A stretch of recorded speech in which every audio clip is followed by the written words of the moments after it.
দেওয়া, তাও যদি না হয় তাহলে আমাদের পরে এমন সাহায্য করো জালেম রাজার ধ্বংস হয়ে যায়, আমরা অন্তত যেন মাথা উঁচু করে দাঁড়াতে পারি। এবার বলুন তো, ওই সময় ইবনে আব্বাস রাদিয়াল্লাহু তাআলার স্ত্রী সহ ওই 40 জন লোক দোয়া করেছিল যে প্রেক্ষাপটে, যে পরিবেশে, এখন কি সেই পরিবেশ, সেই প্রেক্ষাপট তৈরি হয়েছে বলে মনে হয়? এখন কি সেই প্রেক্ষাপট, সেই অবস্থা তৈরি হয়েছে বলে মনে হয়? আজকে জেলখানায় আলেমেরা কান্দে, জেলখানায় নিরপরাধ মানুষগুলো কান্দে। কথা বলেন ঠিক না বেঠিক? একই মামলায় জেলে যাইয়া একজন 28 তারিখে বাহির হইয়া 29 তারিখে নমিনেশন পাইয়া এবার তিনি এখন পাওয়ার, এবার তিনি মন্ত্রী হয়ে গেছে। আর একই মামলায় অগণিত লোক জেল খাটতেছে, একই মামলার রায়, একই আইন, একই সিস্টেম, একই নিয়মে। শুধু ওনাদের তেল মারতে পারলেই ক্ষমতায়, ওনাদের তেল মারতে পারলেই এমপি, আর যারা তেল মারতে পারে না তারা অনন্তকাল জেলে। বেরিয়ে কয় হ্যাডাম পার্টি, আমি হলাম হ্যাডাম নেতা। হ্যাডাম মানে হলো শক্তিশালী, উনি শক্তিশালী নেতা। হ্যাডাম নেতা, স্বামী নেতা, পাতি নেতা, সাথী নেতা, তেল মারা নেতা, সবগুলো এক হয়ে গেছে। যাক, ওই দিকে আমার যাওয়া নিষেধ, আমি ওই দিকে যাব না, কারণ ওই দিকে গেলে আবার কিছু লোক আইন তৈরি করতে পারে, কারণ যারা আইন তৈরি করে তারাই আবার সাজা দেয়। ওনাদের মাঠ, ওনারাই রেফারি, ওনারাই খেলোয়াড়, ওনারাতে হাতে পুরস্কার, ওনারা যারে খুশি তারে গোল দিয়ে জিতাই দেবে, যারে খুশি তারে চেয়ারে বসাবে, আবার যারে খুশি তারে চেয়ার থেকে নামায়ে দেবে। ওইখানে আমি ভালো খেলা খেলতে পারলেও আমারে খেলতে দেওয়া হবে না।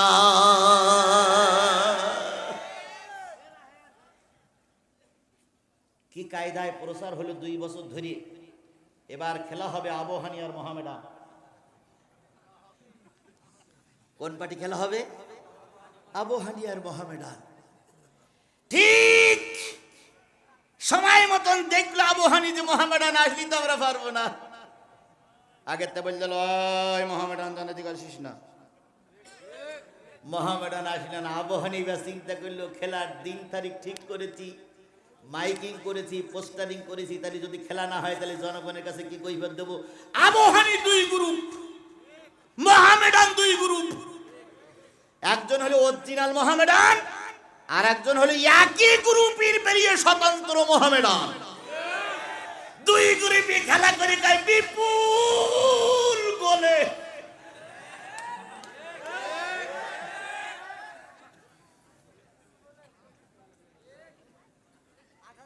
যদি বিপুল গোলে জেতার সম্ভাবনা আপনাদের বেশি থাকে, তাহলে মোহামেডানকে আসতে দিলেন না কেন? ওই দিকে যাবার দরকার নেই। শুধু বলি কয়জন কেঁদেছিল, কি বলে কেঁদেছিল? আল্লাহ জালেম সরকারের জেলখানা থেকে আমাদের কি করে নাও, বের করে নাও। আজও দেখতেছি বিভিন্ন জায়গায় ওরকম মানুষ কাঁদতেছে। ইসরায়েল ফিলিস্তিনের উপর আক্রমণ করতে যাওয়ার প্রেক্ষাপটে আসি। ইসরায়েল ফিলিস্তিনের উপর আক্রমণ করতেছে, ফিলিস্তিনের এক মা, আমি ফেসবুকে দেখলাম, ইন্টারনেটে দেখলাম, ফেসবুকের এক মা তিনি মারা যাচ্ছে। ফিলিস্তিনের এক মা, তিনি মারা যাচ্ছেন। মারা যাবার সময় তার মাথার কাছে 2টা মেয়ে বসে আছে। একটার মেয়ের বয়স 7 আর একটা মেয়ের বয়স 11। মায়ের পেটে লেগেছে বোম লাগার পরে মায়ের নাড়ি ভুড়ি সব বাহির হয়ে গেছে, কিন্তু এখনো জীবিত আছে। ওই 2 মেয়ে একটা লাল কাপড়, সাদা কাপড় দিয়ে মাকে ঢেকে দিয়েছে।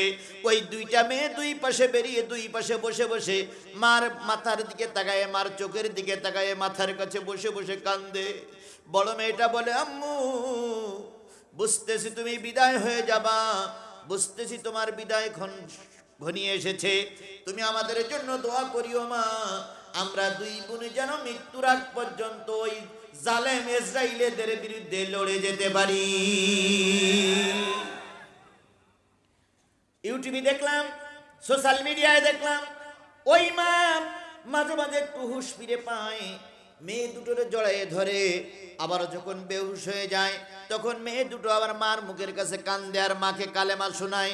সর্বশেষ দেখলাম মা যখন নিঃশ্বাস ফুরায় গেল, ওই বড় মেয়েটা কালেমা পড়তেছে, মা আশহাদু আল্লা ইলাহা ইল্লাল্লাহ ওয়া আশহাদু আন্না মুহাম্মাদান আবদুহু ওয়া রাসূলুহু। ও মা, তুমি কালেমা পড়তে পড়তে মৃত্যুবরণ করো, আল্লাহর জান্নাত তোমার জন্য অপেক্ষা করতেছে। তাহলে জেলখানায় বসে বসে কেঁদেছিল একদল নারী, আজও সেই নারী কান্না নারী এখনো আছে না নাই? আরো জোরে বলেন, আছে না নাই? কিছুদিন আগে দেখলাম বাবার জানাজায় সন্তান আসছে জেলখানার থেকে বেরিয়ে পরে হাত কড়া পায়ে বেড়ি পরানো। ওই হাত কড়া পায়ে বেড়ি পরা অবস্থায় বাবার জানাজায় ছেলে ইমামতি করেছে। ইমামতি করে বাবার মুখের পরে মুখ রেখে বলতেছে, বাবা, আমি তোমার এমন অসহায় সন্তান, তোমার জানাজাটা ঠিক মতন আদায় করতে জালেমেরা দিল না। তাহলে সেদিন কেঁদেছিল পুরুষ, সেদিন কেঁদেছিল নারী। আজও নারী আর পুরুষেরা কাঁদতেছে, কথা বলেন ঠিক না বেঠিক? আজও নারী আর পুরুষদের কান্নায় গোটা বাংলাদেশ একটা ভারাক্রান্ত অবস্থা হয়েছে। আল্লাহ পাক এদের থেকে আমাদের হেফাজত করুক। আপনারা একটা সাহাবীর নাম শুনেছেন, নাম ছিল দাইহাতুল কালবি। শুনেছেন না নামটা? দাইহাতুল কালবির কয়টা মেয়ে সন্তান ছিল? 7টা মেয়ে সন্তান ছিল। 6টি মেয়ে সন্তানকে দাইহাতুল কালবি নিজের হাতে হত্যা করেছে। সর্বশেষ আমি বলতেছি, নারীর দোয়া কবুল হয় তাই বলতেছি, সর্বশেষ স্ত্রী গর্ভবতী। দাইহাতুল কালবি তখনও কালেমা পড়ে মুসলমান হয়নি। দাইহাতুল কালবি ব্যবসায় চলে গেলেন, আর স্ত্রীর হাত কেনা ধরে বলে গেলেন, ও আমার সহধর্মিনী, যদি 7 নম্বরটাও কন্যা সন্তান হয় তুমি তার গলা টিপে হত্যা করে দিও। কারণ মেয়েরা ক্ষমতা, মেয়েরা বেঁচে থাকবে, এটা তৎকালীন সমাজের পুরুষেরা চাইতো না। আমার প্রিয় সাথীরা, প্রিয় সিরাজগঞ্জের মুসলমানেরা, ওই 7ম নম্বরে দাইহাতুল কালবির একটা কন্যা সন্তান আসলো। রাতের বেলায় উনি কন্যা সন্তানটা জন্ম দিয়েছিলেন। ওই মা বলেছেন, আমি খেয়াল করলাম আকাশের চাঁদ আছে।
দাইহাতুল কালবি বলেন, ইয়া রাসূলুল্লাহ, যখন মুসলমান হয়েছিলেন তখন তিনি বলেন, ইয়া রাসূলুল্লাহ, আমার মনে কোনো দয়া হলো না, আমার মনে কোনো মায়া হলো না। আমি আরেকটা বাড়ি দিলাম। মেয়েটি যখন নিচে পড়ে যাচ্ছিল, ওই মেয়েটি গর্তের ভিতরে পড়ে দুই হাত উঁচু করে বিড়বিড়ি করে যেন কি বলতেছিল। আমি কান লাগাই শুনলাম। মেয়েটি কি দোয়া করে? ওই মেয়েটি দোয়া করতেছিল, আল্লাহ, আমি মেয়ে হওয়ার কারণে আজকে দুনিয়ার থেকে বিদায় নিতে হচ্ছে। আমার এই সংবাদটা শুনেছি মক্কায় নগরে একজন নবী এসেছেন, এই সংবাদটা নবীর কানে পৌঁছায় দিও, যাতে করে কোনো মেয়ের আর এরম জীবন্ত কবর দিতে না হয়। ইয়া রাসূলুল্লাহ, আমি মাটি চাপা দিলাম। মেয়েটির কান্না আমার কানে ভেসে আসলো। ওই মেয়েটির মুখের কথা আমার কানে এখনো পৌঁছাচ্ছে। আমি খুঁজতে শুরু করলাম, ইয়া রাসূলুল্লাহ, আমার গুনাহগুলোকে আল্লাহ মাফ করে দেবে। ও আমার সিরাজগঞ্জের মুসলমানেরা, সাথীরা, সেদিন ওই দাইহাতুল কালবি নামক ওই রাসূলের ওই সাহাবী ওই মেয়েটারে যে কায়দায় মেরেছিল, আজ আমাদের আনাচে কানাচে অগণিত মানুষদেরকে সেই কায়দায় মারা হচ্ছে। পুলিশ আসামি ধরতে গেছে আমার জেলায়, পুলিশ আসামি ধরতে গেছে আমার জেলায়। দাওয়াত আসামি ধরতে যেয়ে একজন পুলিশ দেখে দৌড়াইছে, আমার জেলার কথা বলতেছে। পুলিশ দেখে দৌড়াইছে, তা পুলিশও তার ধরার জন্য দৌড়াচ্ছে। দৌড়াতে বাঁশের ভিতর দিয়ে, বাঁশ বাগানের ভিতর দিয়ে যেতে যেয়ে একজন পুলিশ পড়ে যেয়ে পুলিশের পা কেটে গেছে। আসামিটারে প্রথম ধরা হয়েছে, তারপরে সে আসামি না, সে কোনো মামলার আসামি না। ওই যে পুলিশ দৌড়াতে দিয়ে পা কেটে গেছে, এই জন্য পুলিশ হিংসাবশত তাকে ধরেছে, ধরে তাকে মেরেছে। মারার পরে পা কেটেছে, পা কেটে শিরাগুলো সব বাহির করেছে। বাহির করে শেষ পর্যন্ত তাকে হত্যা করে আবার পুলিশই কবর খুঁড়ে, পুলিশই তার কবর করে রাত্রে বেলায় তাকে কবর দিয়ে গেছে। আর বাপ মাকে শাসাই গেছে, এ নিয়ে কোনো কথা বলবি না, কথা বললে কিন্তু এলাকায় থাকতে পারবি না। বলুন তো, দাইহাতুল কালবি যে নারীটারে হত্যা করেছিল, ওই নারীর দোয়া যদি আল্লাহ কবুল করে, আজকে যারা অন্যায়ভাবে মানুষের উপর অত্যাচার করতেছেন, ওই অত্যাচারিত মানুষদের দোয়া আল্লাহ কবুল করতে পারে না? পারে না? তাহলে প্রথম শিশুর কথা বললাম, তারপরে নারীর কথা বললাম। এবার আসেন ওই দলের ভিতরে ছিল অসহায় কিছু মুরব্বী মানুষ। মুরব্বেদের সাধারণত বয়স হয়ে গেলে আর কোনো পাওয়ার থাকে না, কথা বলেন ঠিক না বে ঠিক? ওরকম একজন মুরব্বীর কথা আপনাদের বলতেছি, ভালো করে শোনেন। বাদশাহ হারুন আর রশিদের দরবার। কার দরবার? মুসলমান আমার দিক খেয়াল করেন, কার দরবার? বাদশাহ হারুন আর রশিদের দরবারে সর্বপ্রথম তিনি দেশের শান্তি শৃঙ্খলা বজায় রাখার জন্য পুলিশ তৈরি করেছিলেন। বলুন তো, পুলিশের কাজ কি? মানুষের সেবা করা, শান্তি শৃঙ্খলা বজায় রাখা। পুলিশের কাজ চোর ডাকাত দস্যু খুনি বদমাইশদের ধরা। কিন্তু আজকে অত্যন্ত দুঃখের সঙ্গে খেয়াল করছি, কি বলে, চোর ডাকাত খুনিরা ঘুরে বেড়ায় আর ভালো লোকেরা জেল খেটে মরে। ক্যাসিনো সম্রাট, ক্যাসিনো সম্রাট, তিনি এখান থেকে 2 বছর আগে র্যাবের হাতে ধরা পড়েছিলেন। তিনি এখন জামিনে বাইরে, তিনি এখন জামিনে বাইরে। আর মামুনুল হক আজকে সম্ভবত জেলে তাকে কোর্টে তাকে উপস্থিত করা হয়েছিল। তার ছোট্ট বাচ্চাটার একটু আদর করার সুযোগ পাইনি। জালেমেরা এখন বুক ফুলি ঘুরে বেড়ায় আর ভালো লোকেরা জেল খেটে মরে। বাদশাহ হারুন আর রশিদ তৈরি করলেন পুলিশ। পুলিশের কাজ হলো অন্যায়ের মোকাবেলা করা, ন্যায় ইনসাফপূর্ণ সমাজ প্রতিষ্ঠিত করা। 6 জন পুলিশ সন্ধ্যাবেলা সকালবেলা বাইর হয়েছে, সন্ধ্যাবেলা ফিরে আসবে। গোটা এলাকায় খুঁজে খুঁজে খুঁজে খুঁজে 11 জন চোর ধরেছে। কয়জন পুলিশ, কয়জন আসামি ধরেছে? 11 জন। তখন যানবাহন ছিল না, চলাচলের ব্যবস্থা ছিল না। 11 জন লোককে তারা কোমরে দড়ি বেঁধে নিয়ে আসতেছে, 11 জনই চোর ডাকাত। ওর ভিতর থেকে একজন ওই রাতের অন্ধকারে দড়ি খুলে, সন্ধ্যার সময় দড়ি খুলে পালাই চলে গেছে। তাহলে খাতায় কলমে আছে কয়জন? এখন চলে গেল একজন, তাহলে থাকলো কয়জন? 10 জন। এবার বাদশাহ হারুন আর রশিদের দরবারে যখন জমা দিতে হবে তখন কয়জন জমা দেওয়া লাগবে? কিন্তু আছে কয়জন? 10 জন। ভালো করে খেয়াল করেন দোয়া কিভাবে কবুল হয়। এই 10 জন লোক নিয়ে যখন আসতেছে, দরবারে আসার আগেই পুলিশ গুনতেছে, গুনে দেখতো ঠিক আছে কিনা। গুনে গুনে দেখা যায় 10 জন। স্যার সালেম আলাইকুম, স্যার স্যালুট, আছে 10 জন। আরেকজন কয় পালাইছে। ওসি সাহেব বলতেছে ওসব কথা শুনতে চাই না, 11 জন জমা দিতে হবে, নতুবা চাকরি শেষ। 11 জন পাবো কই? কয় খোঁজ। এখন খুঁজে খুঁজে দেখে এক লোক সারাদিন ভিক্ষে করে লাঠির মাথায় ভিক্ষার ঝুলিটা নিয়ে বাড়ি যাচ্ছে। পুলিশ যেই বলতে ভিক্ষার ঝুলি ফেল, এর ভিতরে ঢোক, তুই 11 নম্বর আসামি। কয় নম্বর আসামি? ও কি অপরাধী না নিরপরাধী? ও কি অপরাধী না নিরপরাধ? নিরপরাধ লোক কয় নম্বর আসামি? 11 নম্বর আসামি। আজ যদি খেয়াল করেন প্রকৃত আসামিগুলো ঘুরে বেড়ায়, ভালো লোকগুলো জেল খেটে মরে। মার্ডার হইল সিরাজগঞ্জে, আমার আব্দুল করিম ভাই ছিল জেলখানায়, জেলখানায় থেকে 17 নম্বর আসামি।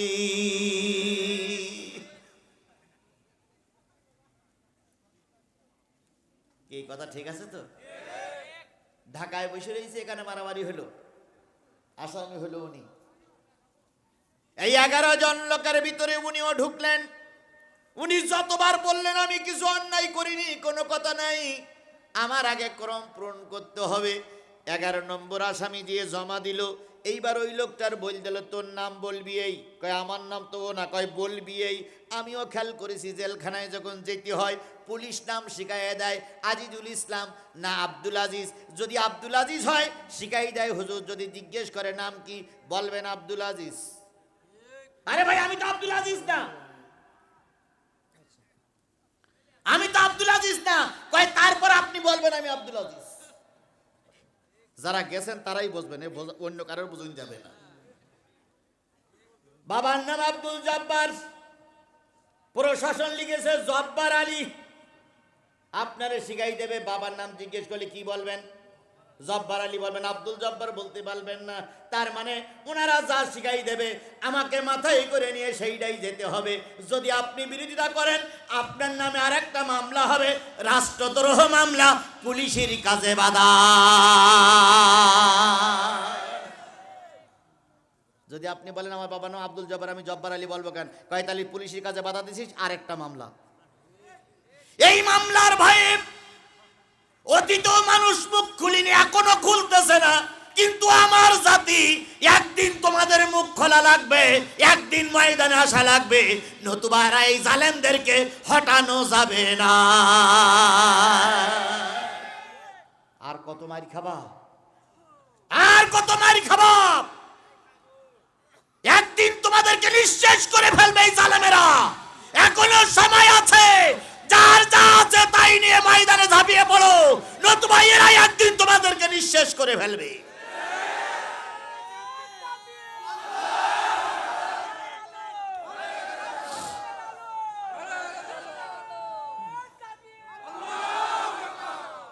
বুড়ো মানুষরা চাতে আর ছেলেগুলো চাতে না। আজকে ধর্ম শিক্ষা শেষ, আজকে আমাদের দেশের নিয়ম কানুন শেষ। ধর্মীয় শিক্ষার বইয়ের বিপক্ষে, ধর্মীয় শিক্ষা বইয়ের শেষ পৃষ্ঠায় দুর্গার ছবি, মা কালীর ছবি। একটা ধর্ম পৃষ্ঠার শেষে যদি মা কালীর ছবি থাকে তাহলে ধর্ম কোথায় গেছে? শিক্ষামন্ত্রী বলতেছে হরে কৃষ্ণ যা, মোহাম্মদও তাই।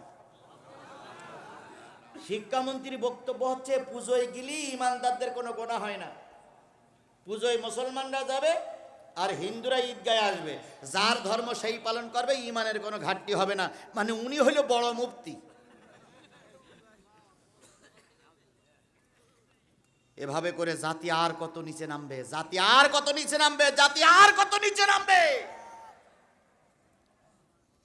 মুসলিমদের দেশে বাঁকে বাঁকে মসজিদ, আল্লাহর ওলিরা এখনো জীবন্ত ওলিরা ঘুমায় আছে। সেই দেশে না তো মহাজালা